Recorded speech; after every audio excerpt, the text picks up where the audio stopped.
Original নাম আপোনাৰ? সীমা দেৱী। আপোনাৰ হাজবেণ্ডৰ নাম? শ্ৰী ৰঞ্জিত বৰা।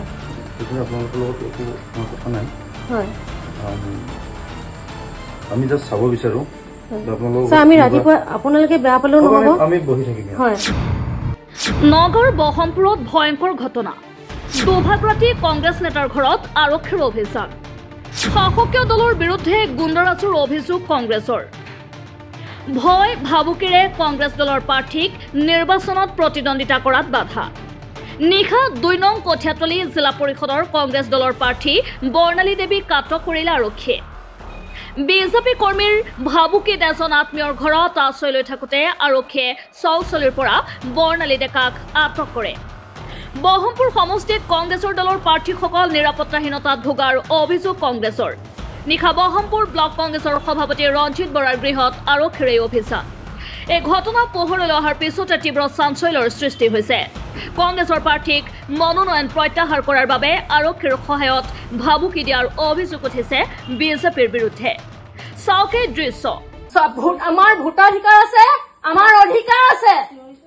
চিঞৰা নাই, মই চিঞৰা নাই, কবলৈ বিচাৰিছো যিহেতু আমাক কথা কবলৈ দিয়া নহয়, গতিকে মই কথা কবলৈ বিচাৰিছো যে আমাৰ অধিকাৰ আছে। আমি ভোটাৰ আপোনালোকে নহয়, মই জনাব লাগিব। আপোনালোকে যিহেতু মোৰ কথা নুশুনে, গতিকে মই চিঞৰি হলেও কব লাগিব। আপোনাৰ ওপৰত কোনো কেছ নাই, হয় জানো, কিন্তু এইখন আমাৰ ঘৰ, মোকদ্দমা নাই, এইখন আমাৰ ঘৰ, গতিকে মই কোৱাটো মোৰ অধিকাৰ আছে। আপোনাৰ ঘৰত যদি কোনো মানুহ নাই, আমাৰ আছামীজন যদি আপোনাৰ ঘৰত নাই, যিহেতু আমি যদি আপোনাৰ ঘৰত নাই, আপোনালোকে যাক পলৰীয়া বুলি কৈছে, কিবা কৈছে, মই সেইবিলাক বুজি নাপাওঁ। পদকীয়া মানে আছামী, পদকীয়াজন যদি আমাৰ ইয়াত অভিযোগ দিয়া মানুহগৰাকী যদি বা মানুহজন আপোনালোক কোনে অধিকাৰ হেৰি দিছে, অভিযোগ দিছে ৰফিক আহমেদ নামৰ এজন মানুহে, কঠীয়াতলী এজন মানুহে দিছে। তেনেহলে মই বুজি পাইছো বাৰু ইতিমধ্যে আপোনালোকে কিহৰ কাৰণে, মানে যিহেতু আমাৰ 4টা জিলা পৰিষদৰ মানে 2টা জিলা পৰিষদ ইতিমধ্যে মিছা কেছতো ফচালে, আমি ভালকে জানো। মই সন্মুখতে আছো, কেছৰ বিষয়ে আমি নাজানো, আইনৰ কথাহে চাইছো, আপোনাৰ ৰাজনীতিৰ বিষয়ে আমি নাজানো। আইন সকলোৰে কাৰণে সমান হব লাগে। আপোনালোকে যিহেতু আপোনালোক বুজি পাইছো, এই ৰাতিখনো আপোনালোক আহিছে, আপোনালোকে নিশ্চয় আইনৰ অধীনৰ কাৰণে আপোনালোকে হেঁচা দিয়াৰ কাৰণে আহিছে। কিন্তু আমি এটা কেছ পাইছো, কেছৰ বিষয়ে আমি জানো। আপোনাৰ লগত, আপোনাৰ ইয়াত কোনো নাই, আপুনি কোৱা নাই জানো, আপোনাৰ ইয়াত যদি কোনো মানুহেই নাই, তো আপুনি আমাক নিঃসংশয়ভাৱে আপুনি খুলি পেলাই নি বোলে চাওক ছাৰ, আমাৰ ইয়াতো কোনো মানুহ নাই, আপুনি যাওকগে, আমি গুচি যাম। তো আপোনাৰ লগত আমাৰ কোনো নাই বুলি আমি বাৰম্বাৰ কৈ আছো। নাই, মই এতিয়া ৰাতিখন খুলি নিদো, আপোনালোকে ৰখিব বেয়া নাপাব। বহক, চকী আছে ধুনীয়াকে বহক, আপোনালোকে হেৰি কৰিছো, সহযোগ কৰিম, কিন্তু আপোনালোকে বহক। নিশা দুপৰত এগৰাকী কংগ্ৰেছ নেতাৰ ঘৰত এগৰাকী প্ৰাৰ্থীক বিচাৰি আৰক্ষীয়ে চলাইছে অভিযান। অভিযানৰ সময়তে আৰক্ষীৰ সৈতে বাক বিতণ্ডাৰ সৃষ্টি হয়।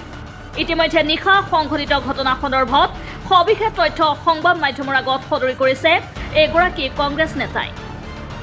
বিষয়টো মানে পঞ্চায়ত নিৰ্বাচনৰ ঘোষণা হোৱাৰ পিছৰ পৰা গোটেই বহমপুৰ সমষ্টিতে এক অৰাজকতাৰ পৰিৱেশ সৃষ্টি কৰিছে বিজেপি দলটোৱে। কেনেকুৱা ধৰণৰ অৰাজক? আমাৰ কংগ্ৰেছ দলৰ পঞ্চায়ত নিৰ্বাচনৰ প্ৰায়সমূহ প্ৰাৰ্থী, ZPCয়ে হওক, আঞ্চলিক পদৰ সদস্যই হওক বা সদস্যই হওক, তেওঁলোকৰ ঘৰত গৈ বিভিন্ন ভাবুকি, বিভিন্ন ধৰণৰ অত্যাচাৰ কৰি তেওঁলোকে যাতে নমিনেশ্যন উইথড্ৰল কৰি ল'ব পাৰে, আৰু বিশেষকৈ ZPCখিনিক ভুৱা কিছুমান গোচৰ জাপি দি তেওঁলোকে থানালৈ মাতি নি বা থানালৈ নি তাত তেওঁলোকক বাধ্য কৰোৱা হয় যে তোমালোকে নমিনেশ্যন কেঞ্চেল কৰা, তাৰপিছত তোমালোকৰ কেছটো আমি সমাধা কৰি দিম। এনেদৰে যোৱাকালি মানে আমাৰ কঠীয়াতলী ZPC গৰাকী মোৰ মিছেছৰ অকমান লগা ভগা, গতিকে তেওঁলোক মানে ভয় ভাবুকি থাকিব নোৱাৰি তেওঁলোক আমাৰ নগাঁও ফালে গুচি আহি পেলাই আমাৰ ঘৰ পালেহি পৰহি দিনা সন্ধিয়া। পৰহি সন্ধিয়া ইয়াতে ভালকে থাকিল। মোক সুধিলে ভিনদেউ কিবা হ'ব নেকি, বোলে একো নহয় দে, আমাৰ ইয়াত তেনেকুৱা ধৰণৰ হেৰি নচলে। মই ভাল কথাই ক'ব লাগিব, ভয় খাই পেলাই আশ্ৰয় লৈছে। তাৰপিছতে পৰহি ৰাতিটো যেনে তেনে সিহঁতে কটালে। কালি ৰাতি আমি বিভিন্ন কামত ব্যস্ত, যিহেতুকে নিৰ্বাচন এটা আহিছে, আলোচনা কৰি আছো। ৰাতি 1:30মান বজাত গাড়ী, বহুত গাড়ী, তাৰপিছতে ইফালৰ পৰা জঁপিয়াইছে, সিফালৰ পৰা জঁপিয়াইছে, দেখিছো দেখোন আমি CC কেমেৰাত চাইছো, চব পুলিচ।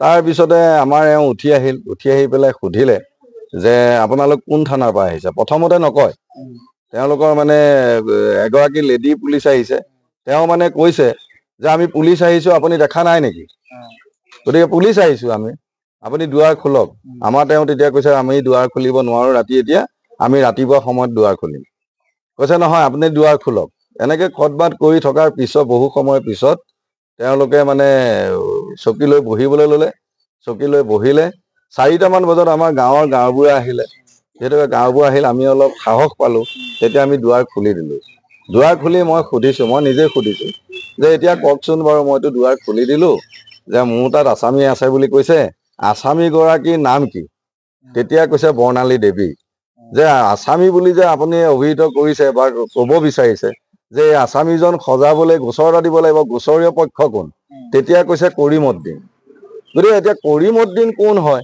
বা কি কেছ দিছে আমাক নজনোৱাৰ ফলত মই আকৌ ৰিপিট কৰি সুধিলো যে কৰিমউদ্দিন চেলিমউদ্দিন এইবিলাক মানুহে আমাৰ হিন্দু বোৱাৰী বা হিন্দু সদস্যবিলাকক কেছ দি আছে আপোনালোকে থানা পুলিচে কি কৰি আছে কথাটোবিলাক অকমান ভাবক চাওক সমাজখনৰ গতিবিধিবিলাক কোলেই নি আছে গৈ আছে গতিকে তেওঁলোকে ক'লে আমি এইটো উপায় নাই ওপৰৰ কথা গতিকে আমি মানিবই লাগিব গতিকে বৰ্ণালী দেৱীৰ ওপৰত কৰিমউদ্দিনে কেছ দিছে এইটো থানাত গৈহে সেটেল হ'ব বৰ্ণালী দেৱী আপোনালোকৰ কংগ্ৰেছ কেণ্ডিডেট নে আমাৰ কঠীয়াতলী ZPCৰ তেওঁ প্ৰাৰ্থী এতিয়া তেখেত ক'ত আছে তেওঁ কামপুৰ থানা পোৱাইছে গোচৰটো কি আপোনাক নজনালে গোচৰ কি নজনালে বিশেষ প্ৰতিবেদক ৰিপৰ্ট NV Live